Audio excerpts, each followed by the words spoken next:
welcome to our No Bad Days Simple Wellness for Women show. I'm Jolene Fisher, your host, and every episode of the No Bad Days show will give you a view into the life of another woman. She'll share her stories, her triumphs, and even if she had struggles, the struggles along the way and the lessons that she's learned along her path. And my goal as your host is to bring topics to you that are relevant and encouraging, because I want you to be inspired to be the hero of your own story. And this is why I introduce you to brave women doing hard things, like Charlie Brewer. And Charlie, she is the co-founder and executive director of Beyond Pink Spokane. She provides funding for breast thermal imaging for women who could not otherwise afford it. As a lifelong resident of Spokane, she has a passion for the community and is driven to positively impact it on a daily basis. Before starting Beyond Pink in 2010, her professional background of more than 30 years was anchored in the financial industry. She has served on multiple boards and volunteered for many community outreach programs while working with other nonprofits in the area. And I can tell you, I personally know Charlie. I've known her for a lot of years now through networking groups, and she truly is passionate about what she's going to talk about today. And you'll probably hear her voice crack a few times as she talks about some of the people that this thermal imaging technology has helped identify some breast cancer, and it's just amazing technology, and I can't wait to share with you guys what she has to share. So welcome, Charlie. Thank you so much. I'm so glad to be here. I mean, what a privilege, honestly. Thank you. No, I'm privileged to have you be able to come on and share with us what you typically talk about in your lunch and learns. And so, but let's first of all start off with knowing a little bit more about you and your story. So why don't we start off with that? All right. Well, most people kind of know the public networking Charlie, but not necessarily how I grew up or some of my background. So I am one of 10 children raised in Valley Ford on a farm. We were farm kids through and through, so much so, which is really interesting because everybody's kind of gotten back to the basics of the great food. But we didn't buy anything from the store except for paper goods. Meaning we made peanut butter, we made butter, we made bread, we canned, we had orchards, we had gardens, we raised enough meat for our whole family for a year, each year. And it really seriously, I think, gave me the work ethic. It's hard work being a farm kid, but it's also really wholesome and fun. And don't get me wrong, I did move into town and discover Fruit Loops at one time. Oh, what time or how old were you when you moved out? I was, let me see, I think I was 7. You were 7 when you moved out of the house? Oh no, out of the house. Oh gosh. Like what happened? No, I was not 7. I was, let me see, I was a late bloomer. I think I was 18 or 19. Okay. And where did your path take you from there? Well, then we went, then I started right away in the car business. I actually worked in that business since I was 15. So put in a lot of years there. And it went, honestly, I did just about everything you could do in that business. So It was a ton of fun. And you were in the financial industry for 30 years, you said? Is that part of it? In the finance department, and then I worked for New York Life as a financial services representative. So, and that's where I crisscrossed with Beyond Pink and realized I cannot do both. Okay. So did Beyond Pink, was it something that you created, or was it something already there and then you took that responsibility over as executive director? No, it wasn't there. It's the quick story is one of my sisters was on her second round of breast cancer. And if you've been through it with either yourself or with somebody you love, you know that you get on this fast track. You're going to oncologists, radiologists, doctors. You're learning terms you should never, ever have to know. And you're just mad as heck because how did that happen again? And I thought to myself, like, why do you not see this coming? You see arthritis, you see heart disease, you don't suddenly get cancer. You suddenly get hit by a car. You don't suddenly get cancer. So I started researching and just kind of Googling, and I looked in foreign countries because I think, oh, they're so far ahead of us this way. And I found a blog on thermal imaging, and it was written by somebody I did not know at the time, but a woman right in Spokane named Carla Porter. And I thought, oh my gosh, this is it. And we were busy, and about 2 weeks later at a networking event, I saw this lady coming towards me with that little name tag on there that said Carla Porter. Now, if you know Carla, she's quieter. I am not. So I ran at her. I think I scared her. I said, oh my gosh, Carla Porter, I love you. I love what you're doing. I need to know more. And I think she covered her name tag. Like, oh my gosh, who's this crazy woman? But we got together. We had a lot in common. We both lost our moms to cancer. We had just lost each of us, our dad. And it was, we were connected at the hip ever since then. And I just said, hey, if you ever want to have a fundraiser to pay for this, because insurance doesn't, just let me know. And 11 weeks later, we had our first fundraiser, so. Oh my goodness. So that is such a neat story, how you met Carla. I did not know that story. I love it. It was fate. It was meant to be. Yeah. We So, didn't know what we were doing. We just did it. Yeah. So she had a business at that time doing thermal imaging, and you were working in the car industry still at this point, and you guys decided to have a fundraiser 11 months later. So tell us kind of the in between and how your friendship kind of evolved from there and Beyond Pink, where it got started. Yeah, so she was doing thermal imaging for a doctor here in town. And she had discovered that technology. She has a lot of years of radiology in her history. And so it was definitely up her alley, but this appealed to her, obviously, for the things we'll talk about. But then I was actually at New York Life at that time.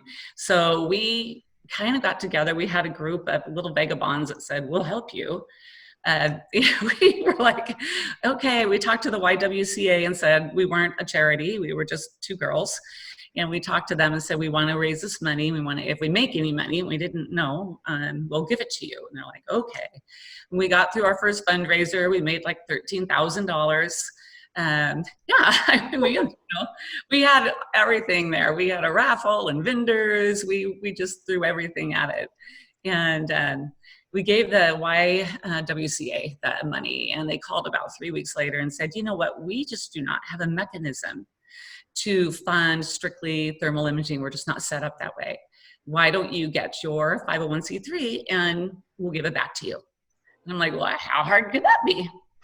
I've done a 501c3 for another organization before, and the paperwork is crazy long. So talk to us a little bit about, because now you're passionately involved in other nonprofits as well, and you help people understand how to navigate the nonprofit world. Maybe talk about that a little bit.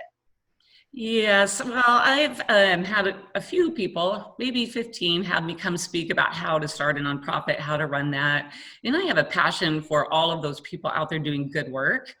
They're all doing good stuff, and I want them to succeed and do well. And so I will talk to them about what not to do, which is the way we did it backwards. We didn't really have a plan. We didn't have a website. We didn't have a board. Each thing came up and we went, oh, we have to figure out how are they going to apply for a grant? How are they, we need a website. Gosh, we should probably have business cards. It was just backwards. So I love people's heart, but I would say sit down and make your plan first. Get really, start with your passion and work outwards from there, but you're going to have the mechanisms or it'll slow you down. We've raised over $1 million now, but we could have been so far ahead of that had we been organized. And I didn't know this would ever be in a million years what it is right now. Yeah. Well, how long has it been going? 11. Okay, 11 years. So you're just getting started though. Like, you guys are amazing. I'm actually going to share some slides really quick with the audience so they can see Carla and your picture with her, and then also just a picture of the Beyond Pink fashion show. And I know we're going to talk about the Beyond Pink fashion show at the end and how people can support Beyond Pink, but also how they can apply for grants and all that too. But let's go ahead and get into the slideshow. Does that sound good? Good. Okay. That was this picture, which I really love because we were actually at Runway Renegades supporting their nonprofit and their show. And we got a lot of our designers from Runway Renegades. They're awesome, talented women that we met right after our first year. And they have wholeheartedly supported, and you'll recognize their designs anywhere. They're just amazing. So that, I love that picture. It's just a couple years ago, but we're not going to change it because that way we don't age. No, I'm showing a picture of the fashion show, the Beyond Pink fashion show. I've had the privilege of going 1 year at this point, but oh my gosh, it was so much fun and amazing design. So talk to us a little bit about what we're seeing here in this slide. These are some designs from our last year's show. And I love to show the pictures because if you haven't ever been, this, you can tell that is the live auction. So what they're wearing is the live auction. They come with a package or a getaway or some different little wonderful things. And the energy in the room is so, so high. So we wanted to do something totally different than anybody else. Everybody has great events, but we didn't want to be the same. We wanted to celebrate that strength and voyeurism and the beauty of women. And so it used to be the designer bra fashion show, but honestly now we've changed it to the designer fashion show because there's not a lot of bras, but there is a lot of design and a lot of beautiful creations on there. So we, as you can see, I think we have our gentlemen flying in the air there. they're awesome. And these are all volunteers.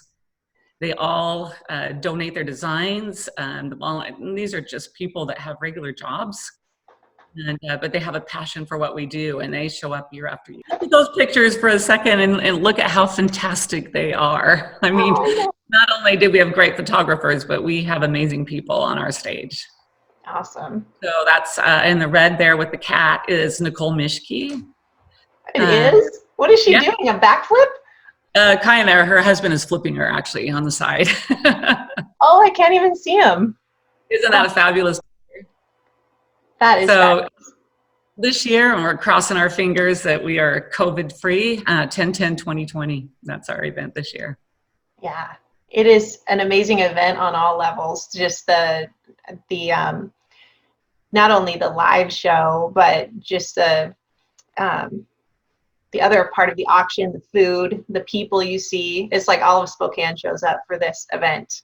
It's super great. We really do focus on breast healthy food. The chef at the Davenport is so great. He makes up the little placards and tells why this is good for your breast health. You know, obviously the crackers are probably not that great, but all the other things that he prepares, it's wonderful hors d'oeuvres. They taste great and they are good for you. And so we walk the walk and talk the talk. And our silent auction really, I go to a lot of events, and I don't say it because this is ours, but it really surpasses anything that I see out there. It does. The local, you know, that give local, buy local, really do that, all of you, because that's who supports us. That's who gives to us. Mm-hmm. Yeah, it's fun. It's a fun night to dress up. It is fun. It's a good date night. Yeah, it absolutely is. And I do recommend you bring your spouse if you're going to go, because I went with a girlfriend, and when the live auction stuff happened, I was like, oh, I don't have my husband here to kind of ask if it's permission to bid on something. And that was a little bit more awkward. But on the silent auction stuff, you better bet I was like over there. Yeah. You know, people kind of think it's a fashion show. It's not for guys. It's about 40% gentlemen now. Yeah. So it definitely is for guys. It's a really fun night. Yeah. Gosh, the costumes are super fun though. So let's go ahead and transition into the breast cancer by the numbers slide. I'm going to try and get my cursor to get over there. There we go. It's popping up. Okay. So we can you see this, Charlie? Yep, I see it. These are statistics that I put together. I talk about them a lot in our Lunch and Learn, and they're really super disturbing to me. It breaks my heart on a huge level, but these are the real numbers. 1 in 8 women will get breast cancer. And they expect that to actually get worse, 1 in 5, unless we change something that we're doing in the next, well, probably less than 10 years. That statistic is about 3 years old. And a surprising one is that 85% of breast cancers have no family history. There's so many people that think, and women and men, that think that there isn't any in their family history, so they're safe. But you're not. I mean, there just isn't anybody safe. An 8-year-old girl got breast cancer recently. You might have heard about that in the news. And there's a lot of reasons why that could have happened, but the 80% of the breast cancers are what we call that estrogen receptor positive. And that means that estrogen, whether that is natural or unnatural going into your body, is like Miracle Grow on the tumor. So that means that that's what's progressed it to the point that it is at. And then the Washington State, we're one of the highest in the nation for breast cancer. And every week in our state, more than 100 women are diagnosed with breast cancer every stinking week. It's just, it's rampant. Every 12 minutes, a woman dies from breast cancer. That's, I mean, just 12, how many 12-minute periods have gone by that we've been talking? And when you think about those things, and then men, they're not exempt either. Like 1 in 1,000 men will get breast cancer.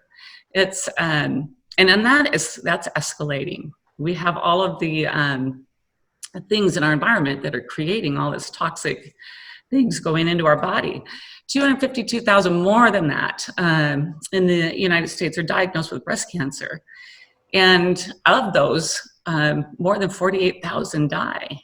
And we all, everybody agrees that early detection or being ahead of, as far as you can get ahead of the disease is a way to fight it. And we agree, obviously, 150%.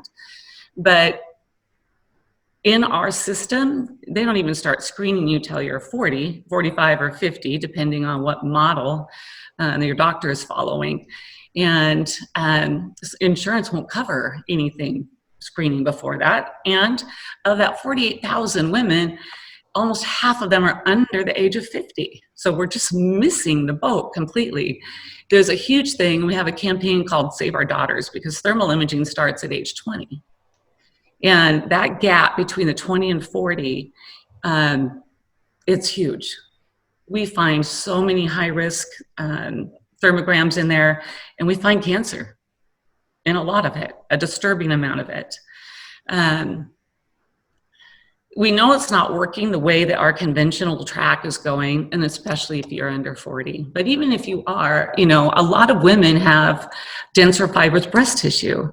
And if you've gone and had a mammogram and you happen to be one of those women, your little letter that you get back, if you're clear, will say, but we don't know.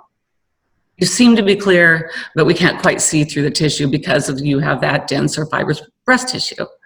And so obviously it's not working for those women either. And I think it's about 48% of women over the age of 40 still have dense fibrous breast tissue, as do young women, which is why they don't do mammograms on young women. Once you do have something on a mammogram, which, you're sick. You're already sick. You're fighting now. You're in the fight. You're reactive, not proactive. And thermal imaging can see breast disease within 90 days of it starting. That very beginning of inflammation in the size of a ballpoint pen. So you can see things. Jillian, that's perfect. The year 1, it's like 16 cells. That's the size of a ballpoint pen. Other screening can't see it until it reaches, you can see the compounding there, to get big enough about the size of a pea to be seen. And that can be 8 years or even more before they actually see it, that cancer has been growing in your body. And thermal imaging can see it, and you can see down at the bottom that little arrow pointing to the size of a pea. That's the size it needs to be. And then that difference in between there, that is the time that you can change the inflammation in your body and actually reverse what it's doing and prevent breast cancer. And that is why thermal imaging is the good part of all of those numbers I gave you that are so disturbing. There is hope. And this is how we see it. So this is like a thermal heat scale, basically. What you want in a perfect world is cool colors. You can look at the figure on the top there, equal both sides. Women should be symmetrical. You should match. And that's a low risk thermogram. And then from there, obviously the 2, 3, 4, 5, those go up from there. When you start to see inflammation grow, whether you're like a Th3, you could have something going on there. You might just be beginning. And we don't know until obviously that goes in and the study is read. And you probably would be referred for thermal or for further testing to make sure you don't have something there. What thermal imaging sees is the function. So a diseased tissue has a blood supply going to it, which creates heat. So a test of physiology. So function always happens before structure, and structure is what the mammogram will see. And hopefully that's all making sense. But thermal imaging was FDA approved. You probably can see that there since 1982 as an adjunct tool for mammography. We just don't use it because it's not covered by insurance. And it's just proactive rather than reactive. Medicine is that way now. And isn't it important for when they go in for the thermography to be prepped properly and to make sure that they can't be out in the sun? Just can you go over some of the precautionary steps? And it's super easy. There's no compression, there's no radiation. It's a camera, but because it's a heat camera, it's reading heat from your body. So you can't have your heated seats on your way to your appointment. You shouldn't have a massage. You shouldn't be in the sun for 5 days enough to cause a burn. You can be outside and all that, but if you get a burn, then obviously that's going to skew the heat signature that we're looking for. You don't work out that morning. Just think of what would cause heat in your body, and you would need to avoid those. And you do get those instructions several days before or a week before, so that you know what not to do before your appointment, because you want to get the best reading possible, as accurate as possible. And tell us about, for women who don't live around here and have never heard of breast thermography, how is it they can find it in their area? It's a great question. There is a website, and it's iact-org.org, and that will give you accredited centers. And it's super important that you go to accredited center, because in this world, you can buy a camera and start a business and not be an accredited center. And one way that you will know is that there'll be grayscale images. And that's on our next slide. But that website will tell you by state where an accredited center is. So you can find it for whoever's not in this area. So you can see on this grayscale, and why the grayscale is so important is it's reading the vascularity. Remember that 80% right down there of cancers that are estrogen receptor positive. Well, that is what happens in your breast tissue when estrogen blows up those veins. You should not have vascularity past your nipple range unless you're pregnant or nursing. And that's a high-risk thermogram there. There's no other tool that reads this. And an important fact about that, estrogen, especially if you're in the age where you're testing for hormones, is that your breast tissue can hold 50 times the amount of estrogen than they will see in a blood serum level, meaning you have a blood test, they can't see the estrogen and they may recommend estrogen, because your blood level says, hey, you're suffering from hot flashes or, menopausal symptoms. But if they don't see, if you look like this woman in that gray picture, same woman in the color and gray, if you look like that, the last thing you need is estrogen.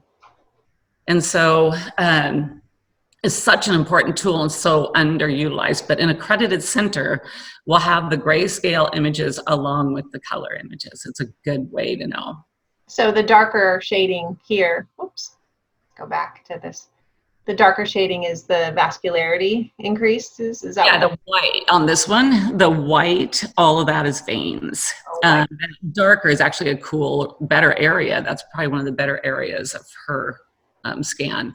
But the white is the vascularity.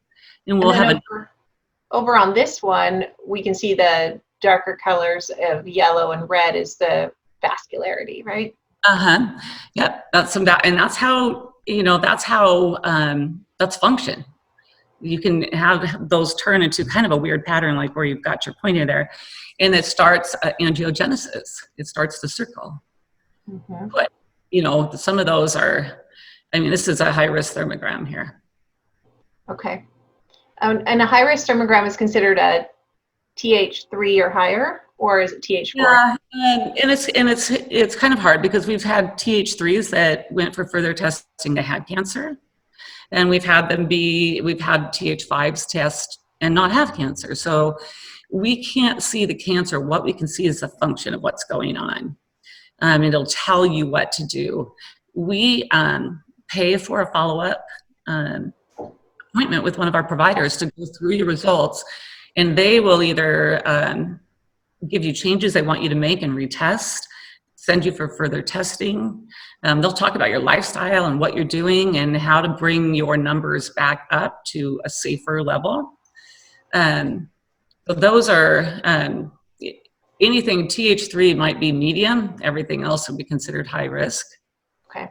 I love that you guys do the follow-up appointments with a doctor to read the thermogram. And so is it still a 20-minute appointment with a follow-up? And then is there another doctor behind the scenes somewhere out there in thermography land that reads the thermography before you see the other doctor? Mm-hmm. Yeah, so those images get sent off. Carla sends those to a thermologist who reads it like a radiologist would read your mammogram. He sends back the report, and that gets forwarded to the provider that we, depending on your images, the location that we recommend that you go see. And it's a 30-minute appointment just to help you go through this. Okay. Yeah, and I'm happy to say that last 2 years that I've done it, I do it once a year. And I actually missed this time because of all this crazy COVID stuff, but I want to go in as soon as I can. But I've been a TH2.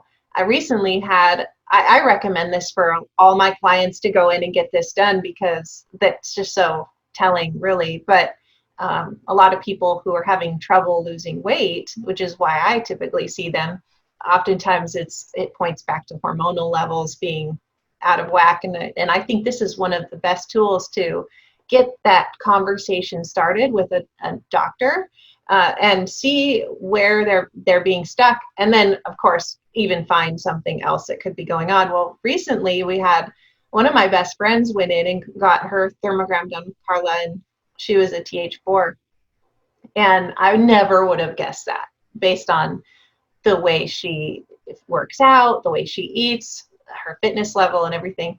But come to find out, she's just super high in estrogen. And she did not know that about herself, but she could tell with the way she was feeling that something was off. And so I'm so glad that you guys have this technology. She's 43 years old, wasn't considered high risk, but really was high risk, unbeknownst to her. So I'm very thankful for that, just for my friend and all my clients that I recommend to come see you guys. It is, and that's the truth. There's a lot of people that come back high risk that we are completely surprised. But there is a lot going on in your body. Our bodies are very, very complicated, and there's a lot going on in our world. There's a lot of toxins we can't avoid. Some are more susceptible. And there's a lot of outside influences, like this particular picture. So everybody in my world, all of our designers, our models, all of our event planning team, and our board of directors has to have a thermogram. We can't have them sick on our watch. This was a board member. This is a gentleman. And what I liked about the guys going through this is they were, even my husband, standing out in the waiting room, kind of nervous, like we are as women when you're going to go get a test. Like, what will it tell you? There's just that little bit of anxiety. And they were the same. It was good for them to feel that. It wasn't a joke to them. They know what we're doing is so important, and they could have something going on. Well, this particular, you can see that right above the left side, there's a V there, and then down on the left side, there's a a yellow spike. Yeah, right there. That is a big issue. And you can see the lymphatic congestion around the throat. But anyways, we couldn't, with a gentleman, you don't know really, not like they can go have a mammogram or where do we send them. We're trying to figure out the further testing to figure out what's going on. And in between that time, Carla saw this gentleman at a networking event, and he sat down and he picked up his phone right off of his belt. He had the phone clip right there. And Carla looked at him and said, "How long have you been carrying your phone there?" And he said, 13 years. He's a commercial real estate person. He's on the phone all the time. I think a lot of that is that lymphatic congestion around the throat. But that, we took his phone off of his body, and 4 months later, you can see the same left side. There's, right on the image right next to it, there's no yellow. And you can see it even better on the next slide, which is the grayscale, which tells us so much. But just removing, you can see that dark spot and none on the other one. This is a warning for everybody to not carry your phone on your body. Those things are, I think, 50 times more powerful than standing in front of a microwave.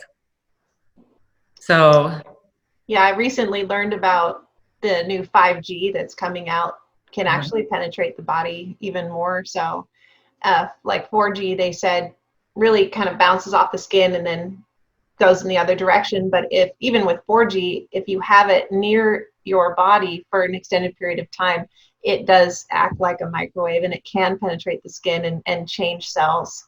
And so it is important to protect yourself and not carry your phone on you or talk on the phone, have it on a speakerphone or something like that. Absolutely. Absolutely. They're electromagnetic fields. They're terrible for you. Yeah, I know. I remember Carla saying that she walks around with her EMF detector everywhere. She's like, even when I buy my new house, I'm going to walk in to these houses with my EMF detector. Good. And it's important. I mean, people sleep with their phone next to their bed. And if you don't think that's reaching you, you are mistaken. Put it around the corner in the bathroom. You can get up and answer it if it rings. I mean, it's not that important. Move it as far away from your body as possible. And this is just a good story about that. I'm glad that we captured the images. All right. Well, let's go ahead and move on to the next image.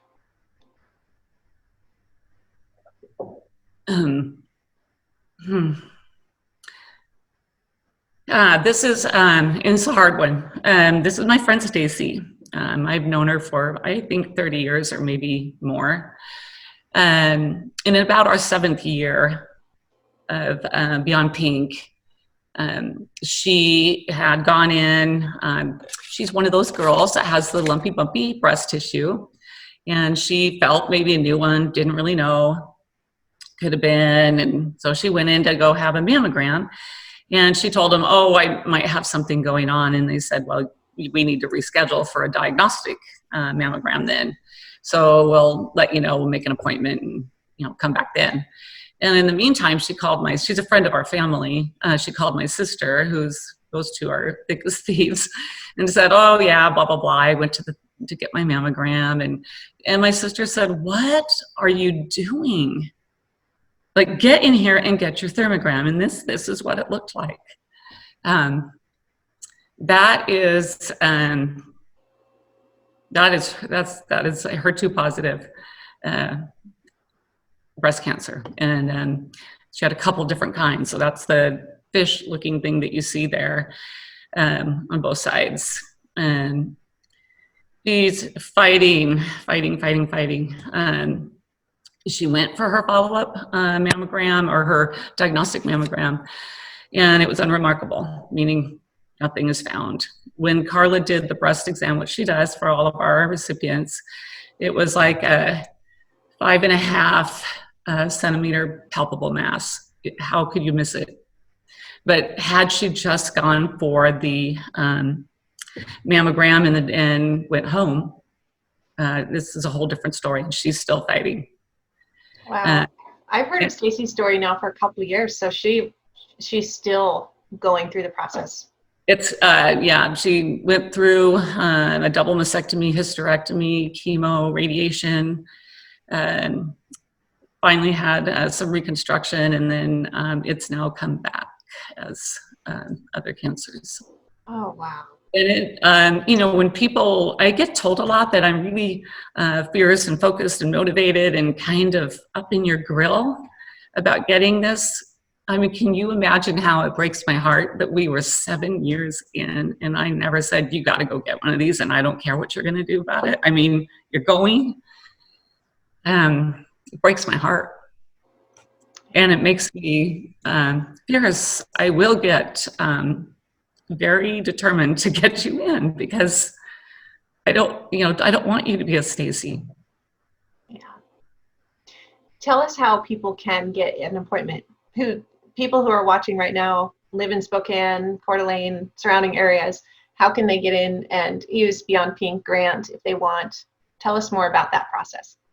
As soon as we get into our phase 2, I'm beginning to not like the phase word, which will free us up. You can go to our website, beyondpink.net, and then there's an apply tab at the top.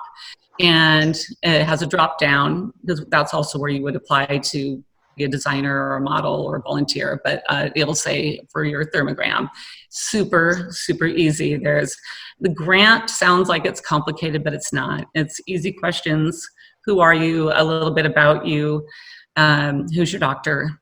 And I think it might take you 5 minutes at the very most to fill that out. And then we answer those once a week when we're back in swing. And then we have a little flow. It takes you right from there. It's super easy. You'll get an approval and it tells you everything that you need to do. We walk you right through it. Yep. I've done it every year. It is very easy. And once you get that approval, Carla's in touch with you to get your appointment scheduled and get in and giving you all those precautions that you need to follow. And believe me, if you don't follow the precautions, she will turn you away.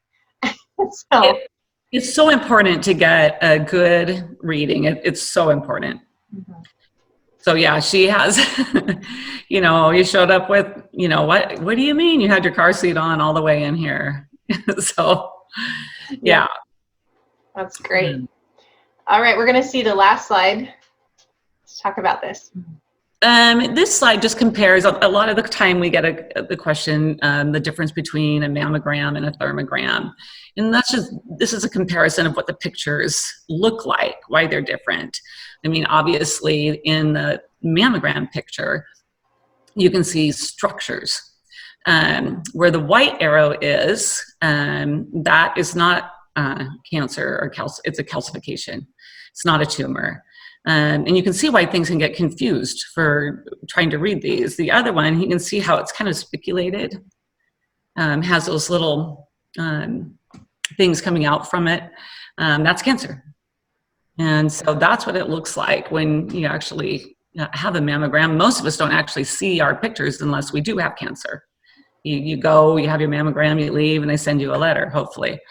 But that in the thermogram, you can see the beginning of things going on, and that's why you don't get a letter for that. You get a doctor that's going to tell you how to change that, so you don't end up with a letter that says you have cancer or a phone call.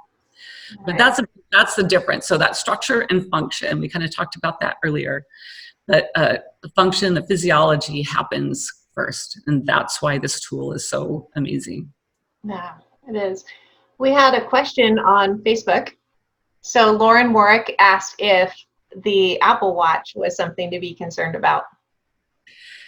We get asked that question a lot. I think the jury is out on that. I think we don't have a definitive answer for that. For me, anything like that I keep off my body, but that's my choice. I do know that they provide a lot of very valuable information for people. They want to know, did they get, their steps? Are they sleeping? I feel like I know if I'm not sleeping, so I don't need it to tell me. So I don't have an answer for that. I would like to say that it's such a small amount that it might be fine. You basically have to consider, does the value outweigh the risk? Right. That's the way to look at it. Yeah. So on all things, does the value of whatever you're getting from it outweigh the risk of it possibly doing you some harm? I wish I had an answer on that. I don't. Yeah. I think that for the last couple minutes, if anyone has questions, please ask. Lauren also said, this testimony gives me the chills every time I hear it. Stacy is helping to save lives through her journey. Absolutely. She is, and she is fierce about it. If you go to our website, our YouTube channel, the easiest way to get to anything is in our website, and then you can click all of our things. You can see Stacy's story on the video. If that doesn't motivate you to run, not walk, and get your thermogram, then I don't know what will. She is an amazing, incredible human. And so you guys aren't open until phase 2 happens? We shut down. Here's what we were considered essential is if there's a reason for concern. Otherwise, it's elective, if you will.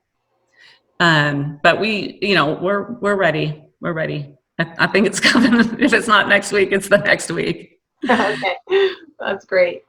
I want to talk a little bit more with the time we have left, and then I'll let you finish with anything maybe you have still to talk about, because I don't want to cut you off by any means, but the prevention side of things with regards to breast health. Can you talk to that point? Yeah, there's a lot of things that you can do that are good for your breast health. So I'm not going to be your favorite person right now. Limit your caffeine, limit your, especially red meat, get rid of sugar. I used to be a sugar girl. I will tell you, I love monk fruit. I'm in love with it. There's a lot of things out there. I can make you the best gluten-free monk fruit banana bread you ever had in your life, and you wouldn't even know that it wasn't, all the bad stuff. We have to learn to do things differently. So what you put in your body, you stay away from chemicals, Roundup, toxins, things that you don't even think about. It's kind of funny. A long time ago, I had, when we first started, we were part of kind of a wellness fair, and they had a whole bunch of doctors that were on a panel there. And one was a surgeon, a cardiologist surgeon. And somebody said, what is the one thing that you would recommend besides don't smoke that would keep me off of your operating table? If you could just pick one broad statement. And this stuck with me, and I repeat it all the time. If it is white, don't eat it. Rice, bread, sugar, potatoes, and especially in excess. And if it's processed, don't eat it. But his statement was, if it's white, don't eat it. And so I just it's a really good rule of thumb. So watch what you're putting in your body, get rid of the sugar, get sleep, stay away from those EMFs, the cell phone. Dryer sheets. Oh my gosh, you guys, 86 chemicals in a dryer sheet, and fabric softeners. Get wool balls if you like the smell. I do. And so I put essential oils on there. If I'm washing my sheets, I put lavender. If I'm washing my workout clothes, I put citrus. The wool balls will last you months and months or years, actually, and a lot less expensive, and you're not putting chemicals on your body, because where do you think all that smell goes? And if you don't do it for yourself, the eye-opener for me is like, think of your kids and your grandkiddos. You're putting chemicals on the body from the time they are born. And we wonder why we're getting cancer in the 20s. You had said at a networking meeting a while ago about the 20-year-old girls getting diagnosed. Can you talk to us a little bit about that age range and maybe what has happened in the last 10 years to cause that to be the case? Yeah, there's, and it's sad. We see a lot of high risk. One of my interns was high risk. Like I said, everybody gets, a thermogram that's around us, and she was high risk. I don't know if she would have made it to 40 in a mammogram. And the reason that we think, obviously these toxins, these processed foods, a lot of that, we've talked about that estrogen. So there's xeno and phytoestrogens. Some are naturally in your body and some are being put in, xeno and phyto, either by what you're eating or what you're smelling. And we put those little plug-ins in our house. That's just chemicals going in. We love all that stuff as, probably as a nation, but it's all chemicals. It's all processed food if you're eating that. Basically whole foods is the best way to go. Cook it yourself. Try not to eat things out of a package. But our young people are doing that. They are exposed to perfumes. I wear essential oils. That's I smell like whatever the essential oil is. But they're between the fabric softeners and all the stuff that we're breathing in and eating. That's why our young people are getting cancer. They're just over estrogen stimulated, and they're missed on any other screening. So young women tend to get more aggressive cancers. And by the time they find it, they're not looking for it. And by the time something it's already big, or it's pain, or it's, something in the structure of your breast is changing, then you're super sick. And we had a model on our runway a couple of years ago that a beautiful girl, a receptionist at a hair salon, and cancer, double mastectomy, hysterectomy, 22. Wow. We're seeing it. We see it. It is out there. And young people don't feel like they're vulnerable. Again, we save our daughters. We want to be in front of those people, because that generation does want to be proactive. They just don't know. And so that education piece is so important. Yeah. Thank you for sharing that. I think that as soon as my daughter turns 20, she's going in, getting that. And we've seen girls that are younger than 20 that have a concern. Okay. So 20 is a rule. It isn't because younger people couldn't use that technology. Yeah. And so as far as the grants go, once everything opens up again and people apply, have you ever had to turn anyone away, or how's that work? And the only people, thank you for asking that. We are so fortunate. The community and our donors and everybody has been so good to us that we have not turned anybody away that was in our surrounding area, because that's where we fundraise our surrounding area. That's where we give back. So it's a 90-minute radius from Spokane, and we have not turned anyone down for 7 years. Yeah, so it provides the money available to go get the thermogram, or if somebody has the means to pay for it, should they still go through the grant process, or should they just directly schedule with Carla? Yeah, that's a great question. I'm glad you asked it. So our cost for the thermogram, because of the generosity of our providers, is $275. And that will cover the thermogram, the grayscale, the color, the reading of the images, the follow-up appointment with the provider, and that clinical breast exam, which is very, very thorough. And it covers all of that. If you were to pay for those yourself, it would be, depending on the provider, $500 to $600. So I say, if you can pay for it yourself, that's fine. There is a place on the grant application where it says, can you cover any of this yourself? If you can pay $275, you'll get $600 worth of services back. So it's a great way for you to leverage your money with our horsepower. I love it. I tell that to my clients all the time. I say, well, you could schedule an appointment with a naturopath, and this is the one I suggest, but if you go through the thermogram and Beyond Pink, then you'll get connected to that naturopath, and that's all included. You'll get to know that person, and then from there you can schedule additional testing or a full long appointment with that naturopath. But at least it gets you your foot in the door. Yes, and a good point there too is a lot of those naturopaths are not seeing new patients. They are busy, but they will take our recipients. Awesome. They believe in what we're doing. Yeah. We need more good naturopaths in the area. They're all busy. Yeah. I do have a question for you from Cindy on Facebook. She says, is the 3D imaging they offer comparable in any way? No. Here's where it gets a little confusing. I'm glad you asked that question. The 3D technology is better than the standard mammogram. It's like a CT scan where they take the picture of your breast, they chop it up into little things, they open it up, and then they look in there further. It's more effective than a standard mammogram. So it's better there. It's also called tomography, tomosynthesis, and 3D mammogram. So it is very confusing, but it isn't, again, its sole purpose is to find out that you are sick. That's the sole purpose of any mammogram. It is better. They're doing a better job. The percentages are better. But it's finding cancer. That's what it's getting better at. And our job is to either set the alarm that you are in trouble, see where you're at, see if we can back that up, or give you the gift of an early warning. We see it's coming.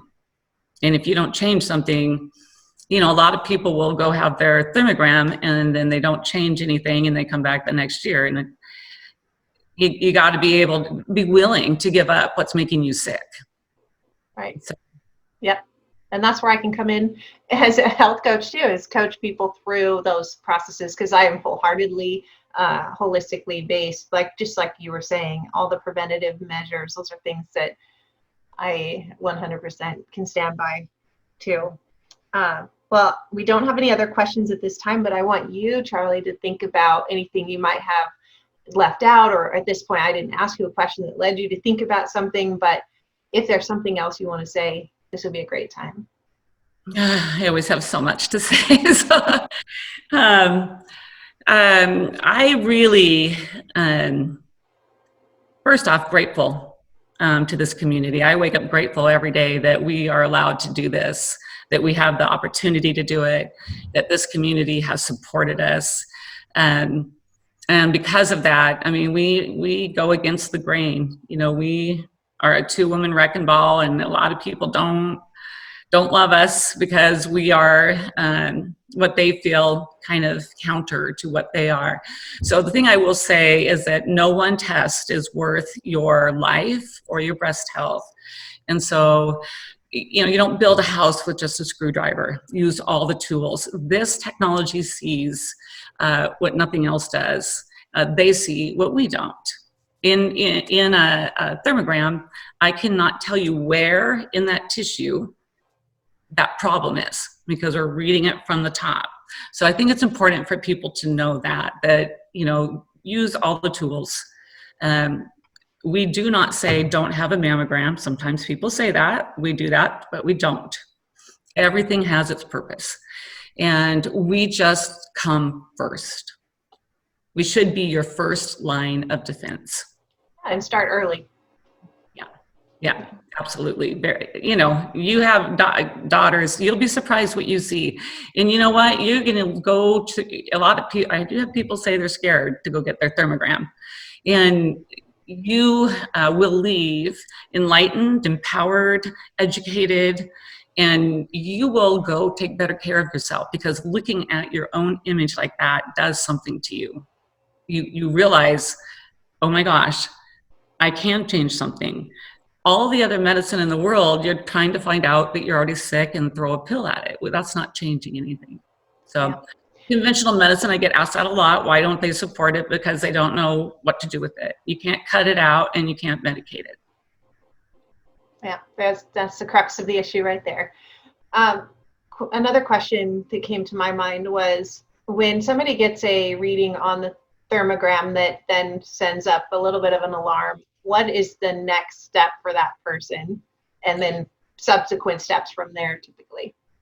Well, the first thing is the doctor will go through it with you.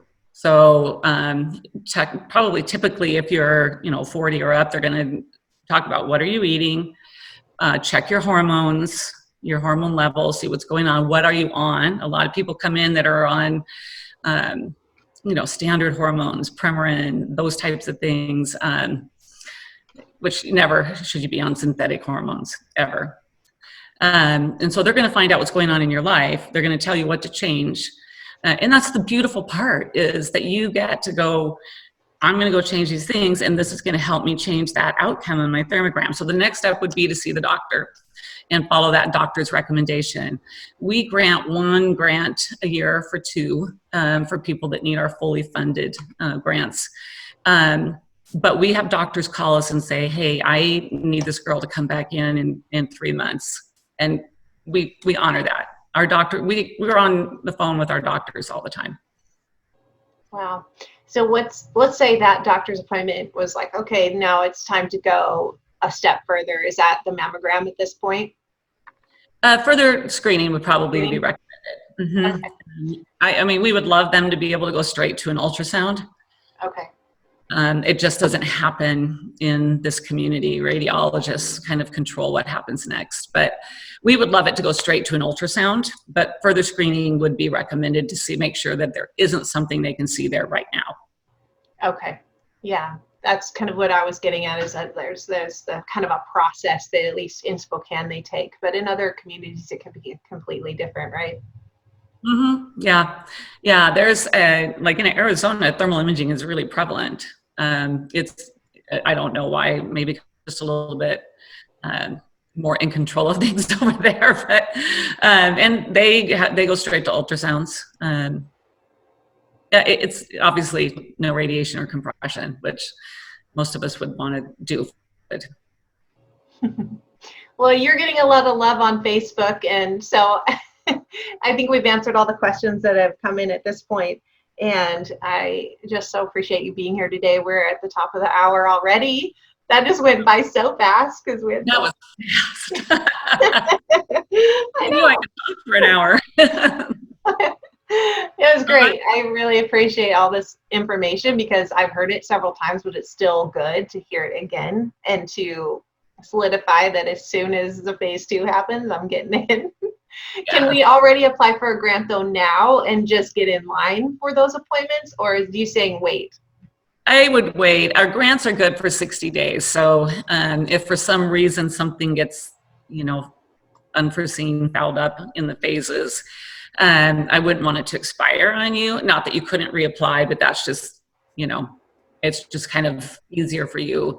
Put a note on your calendar for June 1st. Okay. That's, and then I want to be busy as heck on June 1st answering those. And again, it's beyondpink.net, just for if you had missed that before. I will put it in the video and podcast sites as well. And so people can just click right on it. And yes, I love that. Put it on your calendar, you guys, June 1st, to get in there and get that grant application filled out. Again, it's only like 5 to 10 minutes to do it, but it is worth your life. It is worth so much. And yeah, you are worth it. Yes, absolutely. And then put 10/10/2020 on your calendar too while you're at it. Oh, that's right. Yes. So 10/10/2020 is the Beyond Pink fashion show. You don't want to miss it. Super fun. And do you guys ever sell out? Is it like one of those things where you get on it? Every year. Yeah. Okay. Yeah. I thought so. Yeah. And then you also have a raffle drawing. You want to talk about that? Is that still going to be something you do next year? It probably will be. We're kind of a little behind schedule because of all the fabulousness going on. Though that's usually donated for us. And so we're kind of waiting for everybody to come out of this phase before we actively seek their donations. But gosh, yeah, anybody out there in Facebook land want to help and donate some things for our auction, greatly appreciate it. Nice. Yeah. Okay.